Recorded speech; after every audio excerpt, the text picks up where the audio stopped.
Comme chercheur, donc, je trouve que c'est une idée intéressante parce que ça permet de donner la voix, la parole en fait, au terrain, enfin une expérience de terrain. Et nous intervenons comme des personnes qui peuvent faciliter la réflexivité sur ce que c'est que conduire une expertise ou accomplir une expertise sur le terrain.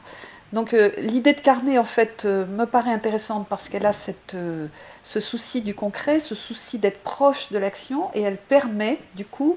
d'être un espace de réflexion. En tout cas cette publication permet d'être un espace de réflexion et d'invitation à la réflexion sur ce que du coup on peut ressortir de l'action par l'explicitation qui en est faite. Je ne sais pas si on peut formaliser, on peut dire, ça peut être une visée de dire on va formaliser, mais ce qui est intéressant aussi c'est de voir la singularité qui se dégage, qui peut être peut-être quelque chose qui inspire d'autres expériences. Il y a un premier numéro donc, qui puisse sortir, naître donc, et que donc, ce premier numéro annonce un certain esprit de la recherche et de la coopération donc, entre le CIEP et nous comme chercheurs, et en même temps annonce au fond comme ouverture possible et variété de thématiques qui seront à venir. Alors moi je travaille en fait à la fois sur les savoirs d'expérience, c'est-à-dire sur les modalités par lesquelles, à la suite d'une expérience, des savoirs se constituent. Donc c'est un champ de recherche à part entière, et la proposition qui m'a été faite, c'est de travailler sur l'analyse de savoirs d'expertise, qui plus est en éducation et formation, et en plus en contexte international. Je dirais mon deuxième champ de recherche, c'est de penser les modalités ou les méthodologies qui rendent possible en fait une description des pratiques professionnelles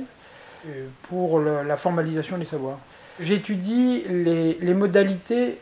on pourrait dire, par lesquelles l'expérience accède au langage, c'est-à-dire les modalités par lesquelles même on peut accompagner à ce que d'une expérience vécue, y ait une parole prise en première personne qui s'implique, parce que parler de soi et parler de sa pratique à partir d'une expérience singulière, c'est toujours s'impliquer. La technique d'entretien étant une technique qui vise la description en première personne de l'expert, hein,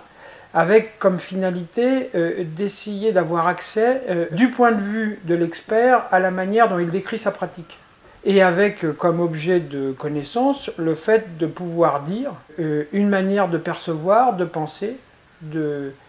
d'organiser une pratique. Celle de l'experte Madame Biard, c'est la méthodologie qui a été privilégiée. C'est-à-dire, non pas que le chercheur soit conduit à interpréter avec ses mots une pratique qu'il aurait observée, mais d'accompagner l'expert à dire avec ses mots à lui, donc là en l'occurrence les mots de Françoise Biard, la manière dont elle pense, elle nomme ce qu'elle fait, et du coup, dans un second temps, d'analyser avec elle les manières dont ce qu'elle dit de ce qu'elle fait peut être nommé.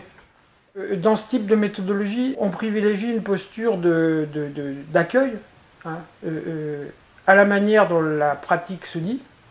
en faisant le pari que dans un temps second, on arrivera à faire émerger des formes des thèmes qui seront intelligibles à la fois pour l'expert, à la fois pour le chercheur et à la fois pour les lecteurs.